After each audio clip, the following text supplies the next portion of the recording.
اللہ اکبر اللہ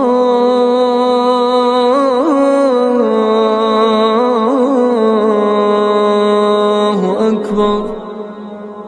السلام علیکم ورحمۃ اللہ وبرکاتہ۔ روزہ دار ایمانی بھائیوں، رمضان المبارک اور قرآن کریم میں بہت مضبوط رشتہ ہے۔ اسی ماہ مبارک میں قرآن پاک نازل ہوا ہے۔ قرآن مجید باری تعالی کا کلام حکمت اور نور ہدایت ہے۔ خدا عز و جل کا ارشاد ہے، وَكَذَلِكَ أَوْحَيْنَا إِلَيْكَ رُوحًا مِّنْ أَمْرِنَا مَا كُنْتَ تَدْرِي مَا الْكِتَابُ وَلَا الْإِيمَانُ وَلَكِنْ جَعَلْنَاهُ نُورًا نَهْدِي بِهِ مَن نَّشَاءُ مِنْ عِبَادِنَا۔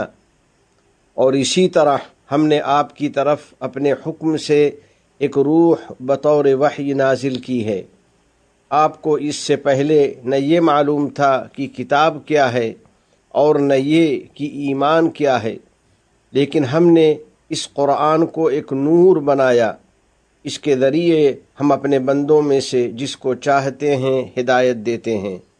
بلا شبہ کتاب اللہ باری تعالی کی مضبوط رسی اور اس کی سیدھی راہ ہے، نیز وہ حکمت سے بھرا ذکر الہی ہے۔ حکماء اس سے موتی چنتے ہیں اور علماء اس سے اپنی علمی پیاس بجھاتے رہتے ہیں، مگر اس سے کبھی سیر نہیں ہوتے۔ وہ سب سے اچھا اور سب سے فصیح و بلیغ کلام ہے، نیز وہ سب سے زیادہ واضح اور عظمت و جلال والا پیغام ہے۔ سب سے جلیل القدر فرشتے اس کتاب کو لے کر خاتم الانبیاء صلی اللہ علیہ وسلم پر اترے ہیں۔ چنانچہ اللہ رب العزت کا فرمان ہے، نزل به الروح الامین على قلبك لتكون من المنذرین بلسان عربی مبین۔ ایک امانت دار فرشتے اسے لے کر آئے ہیں، یہ آپ کے قلب پر اترا ہے تاکہ آپ بھی ان رسولوں میں شامل ہو جائیں جو لوگوں کو خبردار کرتے ہیں، ایسی عربی زبان میں ہے جو پیغام کو واضح کر دینے والی ہے۔ جو بندہ مسلسل قرآن کی تلاوت کرتا ہے اس کا دل پاکیزہ اور نرم ہو جاتا ہے، اور جو ہمیشہ اس میں غور و فکر کرتا ہے اس کی فہم و فراست بڑھ جاتی ہے، اور جو اس کی ہدایات پر عمل کرتا ہے اس کا ایمان مضبوط ہو جاتا ہے۔ کیا آپ لوگوں نے باری تعالی جل جلالہ کا یہ فرمان نہیں سنا؟ انما المؤمنون الذین اذا ذکر اللہ وجلت قلوبهم وَإِذَا تُلِيَتْ عَلَيْهِمْ آيَاتُهُ زَادَتْهُمْ ایمانا۔ پس ایمان والے تو ایسے ہوتے ہیں کہ جب ان کے سامنے اللہ کا ذکر آتا ہے تو ان کے قلوب ڈر جاتے ہیں، اور جب اللہ کی آیات ان کو پڑھ کر سنائی جاتی ہیں تو وہ آیات ان کے ایمان کو اور زیادہ مضبوط کر دیتی ہیں۔ کتاب اللہ سے محبت کرنے والو، قرآن کریم سے سچی محبت کرو، رات دن اس کی تلاوت میں لگے رہو، اور سفر و حضر میں قرآن کی مصاحبت اختیار کرو، کیونکہ آپ اس وقت قرآن کریم کے مہینے میں چل رہے ہیں۔ چنانچہ خدا عز و جل کا ارشاد ہے، شہر رمضان الذی انزل فیہ القرآن ہدی للناس وبینات من الہدی والفرقان۔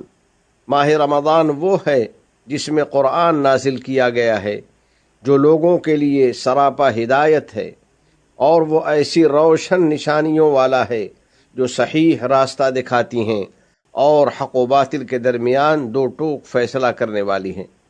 رمضان اور قرآن کا خصوصی تعلق اس سے بھی واضح ہوتا ہے کہ حضرت جبریل علیہ السلام رمضان المبارک کی ہر رات نبی کریم صلی اللہ علیہ وسلم سے ملاقات کرتے تھے۔ فی کل لیلۃ من رمضان فیدارسہ القرآن۔ پس رحمت عالم صلی اللہ علیہ وسلم ماہ رمضان المبارک کی ہر شب میں حضرت جبریل علیہ السلام کے ساتھ قرآن مجید کا دور کرتے تھے۔ الغرض، حضرت صلی اللہ علیہ وسلم قرآن کریم سے اپنے قلب میں مٹھاس، دل میں انسیت اور روح میں حلاوت محسوس فرماتے تھے۔ میرے دوستو، یقیناً قرآن کریم میں بڑی تاثیر اور بہت چاشنی ہے۔ چنانچہ ولید ابن مغیرہ نے جب قرآن پاک کو سنا تھا تو حد درجہ متاثر ہوتے ہوئے یوں کہا تھا، بلا شبہ اس میں بڑی حلاوت و مٹھاس اور بہت رونق و جمال ہے۔ صاحب قرآن کے لیے بڑی سعادت مندی ہے اور اس کے لیے رب رحمان کی رحمت و قربت ہے۔ سیدنا خباب ابن الارت رضی اللہ تعالی عنہ کا قول ہے، جس قدر ہو سکے اللہ تعالی کا قرب اختیار کرو، اور تم اس کے کلام سے بڑھ کر کسی اور چیز کے ذریعے اس کا قرب نہیں پا سکتے۔ میرے عزیز دوستو، رمضان المبارک میں قرآن مجید پر جم جاؤ، اپنا کثیر وقت اس کے لیے فارغ کرو، اس کی تلاوت سے اپنے اوقات کو قیمتی بناؤ اور اس کو سن کر اپنے کانوں کو برکت اور اعزاز بخشو۔ حضرت امام مالک رحمۃ اللہ علیہ کے بارے میں منقول ہے کہ جب رمضان المبارک آ جاتا تو بالکل یکسو ہو جاتے، قرآن کریم کے لیے اپنا وقت فارغ کر لیتے اور اس کی تلاوت اور اس کے معانی میں بالکل منہمک ہو جاتے۔ اسی طرح حضرت ابن شہاب زہری رحمۃ اللہ علیہ کا معمول تھا کہ جب رمضان آ جاتا تو خوش ہو کر فرمایا کرتے، یہ مہینہ تو قرآن کی تلاوت کا مہینہ ہے۔ الغرض، اللہ کے خاص بندوں کی یہی شان ہوتی ہے، وہ ہر وقت قرآن مجید کے ساتھ ہی بنے رہتے ہیں، دن بھر اس کی تلاوت کرتے ہیں، پھر جب رات آ جاتی ہے تو بارگاہ الہی میں کھڑے ہو جاتے ہیں اور اپنا رخ مکمل طور پر اپنے رب کی طرف کر لیتے ہیں، اپنا دل اللہ کی طرف یکسو کر لیتے ہیں اور اس کے کلام کے ذریعے اس کے ساتھ مناجات اور سرگوشی کرتے رہتے ہیں۔ ایسے بندوں کے لیے خصوصی اجر و ثواب ہے، اور باری تعالیٰ کا ان سے یہ وعدہ ہے کہ ان کے درجات کو بلند کر دے گا اور ان کی نیکیوں میں خوب اضافہ فرما دے گا، جیسا کہ رسول اکرم صلی اللہ علیہ وسلم کا ارشاد ہے، من قرأ حرفا من کتاب اللہ فلہ بہ حسنہ والحسنۃ بعشر امثالها، جس نے قرآن پاک کا ایک حرف پڑھا تو اس کے لیے ایک نیکی ہے، اور یہ ایک نیکی 10 نیکیوں کے برابر ہے۔ رمضان میں قرآن سے شغف رکھنے والوں کے لیے بڑی کامیابی ہے۔ اللہ رب العزت ایسے بندوں کو قیامت کے دن 2 شفاعتیں عطا فرمائے گا۔ چنانچہ نبی کریم صاحب خلق عظیم صلی اللہ علیہ وسلم کا فرمان ہے، الصیام والقرآن یشفعان للعبد یوم القیامہ، یقول الصیام ای رب منعته الطعام والشہوات بالنہار فشفعنی فیہ، ویقول القرآن منعته النوم باللیل فشفعنی فیہ، قال فیشفعان۔ روزہ اور قرآن دونوں بندے کی سفارش کریں گے۔ روزہ عرض کرے گا کہ اے میرے رب، میں نے اس بندے کو دن میں کھانے پینے اور نفس کی خواہش پوری کرنے سے روکے رکھا تھا، آج میری سفارش قبول فرما۔ اور قرآن عرض کرے گا کہ اے میرے رب، میں نے اس کو رات میں سونے اور آرام کرنے سے روکے رکھا تھا، خدا بندہ آج میری سفارش اس کے حق میں قبول فرما۔ چنانچہ روزہ اور قرآن دونوں کی سفارش اس بندے کے حق میں قبول فرما لی جائے گی۔ یا اللہ، ہمیں تو اپنی کتاب کی تلاوت کرنے والا بنا دے، قرآن کا مفہوم سمجھنے، اس میں غور کرنے اور اس پر عمل کرنے کی توفیق عطا فرما دے۔ یا رب ذو الجلال والاکرام، ہمیں اپنے اس فرمان پر عمل کی توفیق عطا فرما۔ یا ایہا الذین آمنوا اطیعوا اللہ واطیعوا الرسول واولی الامر منکم۔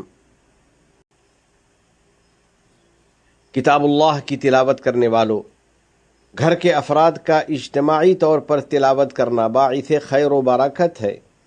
اسی طرح فیملی کا قرآنی دسترخوان پر اکٹھا ہونا بہت بھلا معلوم ہوتا ہے۔ تو میرے بھائیوں، اپنے بال بچوں کے ساتھ قرآن لے کر بیٹھو، ان کو کتاب اللہ کی تعلیم دو، اس کا مفہوم بتاؤ اور آپس میں اس کی تعلیمات و ہدایات پر غور کرو۔ سرور کونین صلی اللہ علیہ وسلم کا ارشاد ہے، خیرکم من تعلم القرآن وعلمہ، تم میں سب سے بہتر وہ بندہ ہے جو خود بھی قرآن کا علم حاصل کرے اور دوسروں کو بھی اس کی تعلیم دے۔ اپنے بال بچوں کے سامنے قرآن کریم کے قصے بیان کرو اور قرآنی اخلاق اختیار کرنے کی ان کو تاکید کرو اور اس کی ہدایات سے مزین ہونے کی ترغیب دیتے رہو، تاکہ قرآن کریم ہم سب کے حق میں نور و ہدایت اور سراپا رحمت بن جائے۔ اسی طرح قیامت کے دن وہ ہمارے لیے سفارشی بن جائے، جیسا کہ نبی کریم صلی اللہ علیہ وسلم کی بشارت ہے، ان القرآن یلقى صاحبہ یوم القیامت حین ینشق عنہ قبرہ کالرجل الشاحب فیقول له هل تعرفنی فیقول ما اعرفک فیقول انا صاحبک القرآن الذي اظمأتك في الهواجر واسہرت لیلک الی آخر الحدیث۔ بلا شبہ قیامت کے دن جب انسان کی قبر شق ہوگی اور وہ باہر نکلے گا تو قرآن اپنے پڑھنے والے سے لاغر آدمی کی صورت میں ملے گا اور اس سے دریافت کرے گا کہ کیا تم مجھے پہچانتے ہو؟ وہ کہے گا میں تمہیں نہیں پہچانتا۔ قرآن کہے گا میں تمہارا وہی ساتھی قرآن ہوں جس نے سخت دوپہر اور شدید گرمیوں میں تمہیں پیاسا رکھا اور راتوں کو تمہیں جگائے رکھا۔ ہر تاجر اپنی تجارت کے پیچھے بھاگتا ہے، تم بھی آج اپنی تجارت کے پیچھے بھاگو گے، یعنی اس سے مکمل فائدہ اٹھاؤ گے۔ چنانچہ اس کے دائیں ہاتھ میں سلطنت جبکہ بائیں ہاتھ میں ہمیشگی کا پروانہ دے دیا جائے گا، اور اس کے سر پر وقار و عظمت کا تاج رکھا جائے گا، اور اس کے والدین کو ایسے جوڑے پہنائے جائیں گے جن کی قیمت ساری دنیا کے لوگ مل کر بھی ادا نہ کر سکیں گے۔ اس کے والدین پوچھیں گے کہ ہمیں یہ لباس کس بنا پر پہنایا جا رہا ہے؟ تو جواب دیا جائے گا کہ تمہارے بچے کے قرآن حاصل کرنے کی برکت سے۔ پھر اس سے کہا جائے گا کہ قرآن پڑھتا جا اور جنت کے بالا خانوں پر چڑھتا جا۔ چنانچہ جب تک وہ پڑھتا رہے گا، بلندی پر چڑھتا رہے گا، خواہ وہ تیز رفتاری سے پڑھے یا ٹھہر کر اور ترتیل سے پڑھے۔ آخر میں بارگاہ رب العزت میں دعا ہے فرمائے اور اس کے عوام اور یہاں مقیم افراد کو کامیابی اور سعادت مندی عطا فرمائے۔ الہ العالمین اپنے احکام اور نبی کریم صلی اللہ علیہ وسلم کی سنتوں سے محبت نصیب فرما اور ان پر عمل آسان فرما۔ ہمیں اور ہماری اولاد کو علم نافع اور عمل صالح کی توفیق عطا فرما۔ تمام گناہوں اور ہر قسم کی خرافات سے ہم کو بچا لے۔ ہمارے والدین، عزیز و اقارب اور پوری امت مسلمہ کی مغفرت فرما۔ ہمارے تمام مرحومین کو جنت الفردوس میں جگہ عطا فرما۔ ہم پر باران رحمت نازل فرما۔ اس ملک کے صدر ذی وقار شیخ محمد بن زائد، ان کے نائبین اور ان کے ولی عہد کو توفیق و عنایت عطا فرما۔ یا اللہ، شیخ زائد، شیخ مکتوم، شیخ خلیفہ بن زائد اور دیگر مرحومین شیوخ پر رحمت نازل فرما۔ اس ملک کو دین و شریعت، علم و ثقافت، عزت و احترام، تعمیر و ترقی، صفائی و پاکیزگی اور حسن و جمال کا وطن بنا۔ متحدہ عرب امارات اور عالم اسلام سمیت پوری دنیا کو امن و امان کا گہوارہ بنا۔ وفقنی اللہ و ایاکم لصالح الاعمال، وصلی اللہ علی سیدنا و نبینا و حبیبنا محمد وعلی آلہ وصحبہ اجمعین وعلی من تبعہم بإحسان الی یوم الدین۔ السلام علیکم ورحمۃ اللہ وبرکاتہ۔